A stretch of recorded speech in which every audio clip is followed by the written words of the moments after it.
vamos a hablar, a meternos en este tema con Liliana Franco sobre también, ¿no?, el informe reciente del FMI y esta pregunta que hacía recién Santiago. Lili, ¿cómo estás? ¿Habrá estado esto enmarcado, ¿no?, o conversado, esta batería de medidas que significan un monto importante, ¿no?, por parte del Estado Nacional? Buenos días, sí, efectivamente el costo fiscal estimado es entre 0,4 y 0,5 del PIB. Vos me hacías una pregunta, ¿esto está enmarcado dentro del acuerdo con el Fondo Monetario? Me atrevo a decirte que no, me atrevo a afirmar que no, por lo siguiente.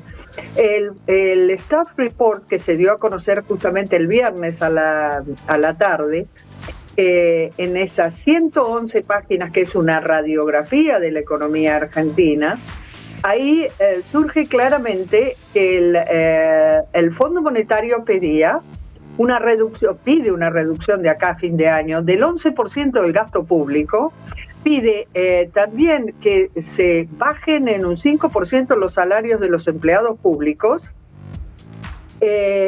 por mencionarte esas dos medidas, que sí. Por supuesto también contener los aumentos de las jubilaciones.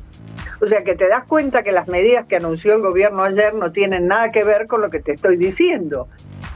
Claramente hay un pequeño capítulo, pero pequeñito, un footnote que anda a buscarlo con lupa, donde habla de crédito, becas progresar. O sea que no tendría que ver con estas medidas y algunas otras medidas, pero no las explicita, que habrían significado un 0,4% del PIB.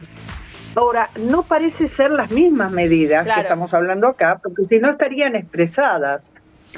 Yo sinceramente estuve en Washington, cubrí la actividad del ministro en el Fondo Monetario, en el BID. Yo te diría que en ese momento no se hablaban de medidas. El propio ministro sí decía que iba a haber una serie de medidas, pero sin explicitarlas. Yo lo que creo que pasó es, tomaron los 7.500 millones de dólares que se desembolsaron el mismo día, el mismo jueves, creo que fue el mismo miércoles, se pagó a quienes había que pagar y después yo creo que no le atendieron más el teléfono al fondo, porque todas estas medidas son absolutamente contrarias al espíritu del Staff Report, que plantea una serie de desafíos de acá mínimo hasta noviembre, y no parece que se vayan a poder cumplir. Claro. Ahora, también hay cosas raras del Staff Report, con lo cual mi respeto hacia el fondo está bastante menoscabado. ¿Cuáles, plantea Lili? que la inflación ¿Cuáles? Por ejemplo, plantea que la inflación de agosto se va a ubicar en 10% aproximadamente. Y después dice que de acá, de agosto en adelante, va a haber un promedio inferior al 5%. Les juro que no me dan los cálculos. O sea, y es raro. Es cierto que sí, la verdad no me dan, técnicamente no sé cómo se llega, cómo podría producirse ese efecto por el cual la inflación de ahora en más baje, o sea, después de agosto, con un 10%, disminuya en promedio, estoy hablando, por supuesto, en menos de 5%. Esa es una cosa que me llamó la atención, además teniendo en cuenta, la otra duda es, a ver, señores, con el ministro de Economía que estaban sentados, es candidato a presidente, año electoral. Técnicamente, cualquier economista sabe que en años electorales siempre tenés un aflojamiento, si querés, del gasto público, aunque sea medido, pero lo tenés. Resulta ilógico pensar que el fondo no sabía que Massa lo que iba a hacer es pelito para la vieja. O sea, realmente. O sea, Lili, vos lo que decís puntualmente es: vino el desembolso, hay para pagar noviembre, si no viene, ya tenés el resultado de las elecciones puestas y lo primero que hiciste es un plan de acomodar un poco. Hoy lo decía yo, qué controversia, ¿no? Porque también estás acomodando un poco a la gente que realmente está muy golpeada por la inflación, pero por otro lado estás generando un perjuicio por ahí un poco más grande. Es difícil, ¿no? Porque ¿cómo lo va a tomar la gente? ¿Va a entender que esto es un perjuicio para mañana? Ese es el gran problema que tiene la Argentina, O sea, ¿no? la gente ¿Cómo se no entiende? lo sé, Santiago. La gente no lo sé. La gente no. Lo que sí, los mercados, los economistas, sabemos que esto lo que está es generando más desequilibrio. O sea, les pongo un ejemplo. En buena hora suspender los aumentos de las prepagas, pero eso tiene consecuencias. No es que, bueno, no pasa nada. Ya las estamos viendo con las prepagas a través de los distintos mecanismos que han tenido, por el cual han frenado los aumentos a lo largo de estos 4 años. Bueno, esto ha generado perjuicios en la atención médica, ha generado que te cueste conseguir un turno, tardes 6 meses, que los médicos se vayan. O sea, yo siempre digo, en economía vos podés tomar la decisión que quieras, pero no vas a poder evitar las consecuencias, lo dice cualquier economista. Claro. Claro. Y los dos plan B quedaron vivos, ¿no? Porque Qatar y la CAF se les devolvió, o sea que también pueden llegar a prestar el día de mañana, en octubre, noviembre. Sí, pero a ver, sí, claro, está bien, les devolviste, pero la economía tiene una fragilidad tal que, insisto, una suave brisa te tumba.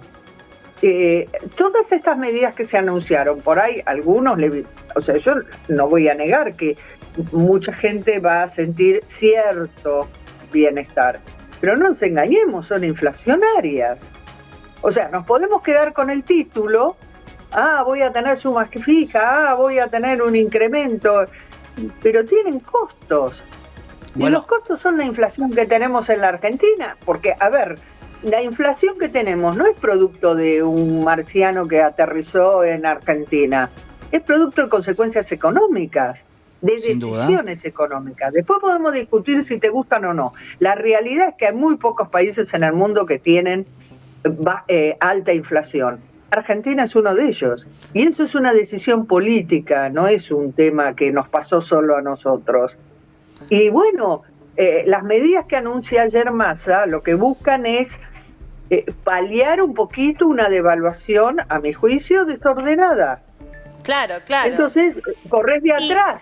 Digo, ese termina siendo el gran tema, ¿no? Lo dicen muchos analistas acá, el efecto de la devaluación que sigue manteniendo la brecha encima del 100% y se fue directamente a la inflación. Por eso me sumo a esto que decías de qué va a pasar con ese 5%. Uno realmente no creería que en estas circunstancias, donde además se cree que se va a ir todavía, por lo menos, a un proceso electoral largo, con un balotaje, con toda esa especulación, se pueda mantener en eso. ¿Qué pensás que va a pasar cuando se conozca, Lili, el resultado, ¿no?, de las elecciones, más allá de eso, en relación también a los compromisos que se tienen con el FMI para fin de año? Yo la verdad, sí, me cuesta pensar a octubre. O sea, realmente me cuesta pensar cómo llegamos a octubre. Fíjate, un tema muy importante es las declaraciones de Sergio Massa, el ministro de Economía, respecto al tipo de cambio. Massa dijo que va a mantener en 3.50 el tipo de cambio oficial y que el 15 de noviembre, recién ahí, va a ajustar con inflación pasada menos 1 punto. Cuando vos lees el staff report dice claramente que se tiene que seguir manteniendo con el crawling peg para ir acompañando la inflación. O sea, ahí yo noto una contradicción clara. Claro, sí. Entonces, mi impresión es que al Fondo Monetario Sergio Massa le dijo chau. Claro. Lili... me baso en documentos, no es una opinión. Sí. ¿Qué pensás de estas críticas recientes, ¿no?, que hizo Javier Milei a Juntos por el Cambio, diciendo que llamaron al FMI para que no se acuerde? ¿Qué tanto hay de verdad en eso? ¿O qué sabés vos que, bueno, tenés mucha información de lo que pasa también en relación a este acuerdo entre el FMI y Argentina? A ver, esta versión ya lo había dicho Massa hace mucho tiempo. ¿Se acuerdan? 2 o 3 meses atrás él había dicho que había pasado esto.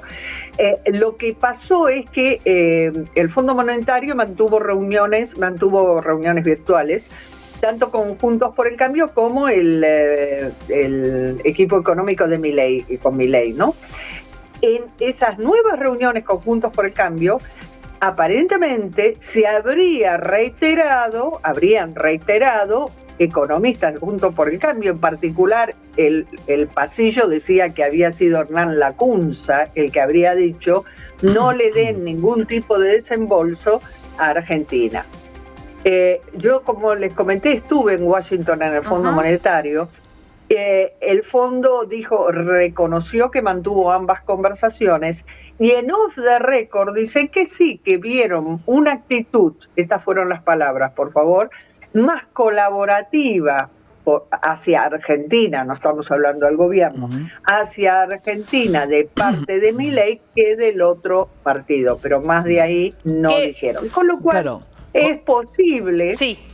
Es posible que en la conversación haya surgido si conviene o no conviene seguir ayudando a Argentina. Pero déjenme hacer un punto acá. ¿Por qué el fondo va a desembolsar, a pesar de que yo creo que Sergio Massa agarró los dólares, les hizo pelito para... ¿Cómo se dice? Pelito... Sí, pelito para la vieja. No quiero más quejas. No, claro, apagó los teléfonos y no los atiende más. ¿Por qué igual el fondo, salvo que uno piense que el fondo son ingenuos o tontos, yo creo que el Fondo Monetario no podía dejar de dar estos 7.500 millones, que gran parte es para repagar la deuda, no nos olvidemos.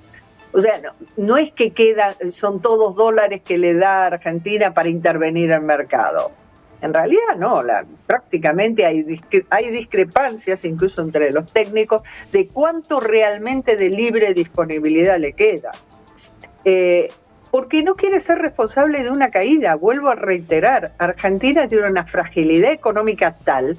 Imagínense lo que hubiera sido el día de hoy este diálogo si el desembolso no se hubiera producido. Claro. No, seguro. Hubiera sido otro totalmente distinto. Es otro escenario. Yo creo que un país y sobre todo quienes están gobernando tiene que hacer control de daños. Y yo creo y estoy convencido que también esto tiene que ver de cara a las elecciones. ¿Se entregará el mismo país a Javier Milei que a Patricia Bullrich, si es la ganadora?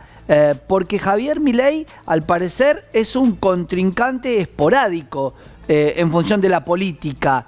El otro es un partido. ¿Crees que puede haber realmente diferencias? Por eso puede haber acuerdos entre Milei y Massa, como para entregar un país un poco más ordenado de cara a si Javier Milei se impone en las elecciones. A mí me gustaría que hubiera un acuerdo entre Javier Milei, Juntos por el Cambio, y el gobierno, porque sinceramente creo que gobernar sin un tercio va a ser difícil, porque por más que vamos a imaginar el escenario que me planteás, un Milei y Massa, y en tercer posición Juntos por el Cambio, igual ellos tienen muchísimos representantes en el Congreso. Entonces, yo quisiera que alguna vez los tres partidos, en este caso son tres, pero se sienten en una mesa, porque sí, hay temas... Pero Lacunza no puede decir no le den la plata al país. Ahí volvemos a lo mismo. No puede la oposición pedir que no se le dé un desembolso a la Argentina. Por eso creo que el cambio es diferente de a quién le va a dar Sergio Massa, a quién le va a entregar el poder y cómo. Y que incluso fue Javier Milei, ¿no?, el que dijo recientemente que él obviamente quería ganar las elecciones, pero no a costa de cualquier cosa. Digo, escucharlo él en esa posición y hablando de proteger en este momento a la población, bueno, llamó la atención en relación a lo que se dice pidió Juntos por el Cambio. A ver, yo vuelvo a reiterar. Yo creo que Argentina los serios problemas que tiene Argentina estructurales que no vienen de un gobierno, que vienen de décadas en realidad, necesitan la colaboración de los tres, ahora son tres partidos, de los tres partidos, antes eran dos de los dos partidos. Lo que creo es que tiene que haber, e incluso te diría más allá de los partidos políticos, si no vamos a seguir haciendo parches. Hace décadas que venimos con parches. Vuelvo a reiterar los datos. O sea, Argentina tiene más de 70 años, casi, depende cómo lo mides, salvando la convertibilidad. Hemos convivido con la inflación por 70 años, casi 100 de déficit fiscal. Estoy hablando de un problema que va más allá del partido político que gobierne. Y esto es lo que nos ha llevado a que Argentina hace 11 años que no crece, que el PBI per cápita ha caído, que tenemos la pobreza que tenemos. Entonces a mí me parece, sinceramente, es una opinión personal, no soy quien, pero es necesario un acuerdo en serio, aunque sea con 4 o 5 puntos básicos para poder estabilizar la economía argentina. Hoy se habla mucho de dolarización o bimonetarismo. Sí. Yo lo que creo es que lo que se necesita es un acuerdo para decir, de ahora en más, el Estado seriamente va a tratar de vivir con los ingresos que tiene y va a tratar de no suplirlos a través de deuda o a través de impuestos, para que surja la actividad privada con fuerza, para que haya empleo privado bueno, de calidad y se pague, pero no seguir con este modelo que claramente no funciona. Y la prueba de que no funciona es que Milei, con un voto motosierra, voy a destruir todo, hoy es el primer candidato. Evidentemente, la mayoría de la gente está harta de los modelos tradicionales de la política, pero también no es todo entrar con una topadora, no es tan fácil, ¿no? No, sin duda. Lili, gracias. Como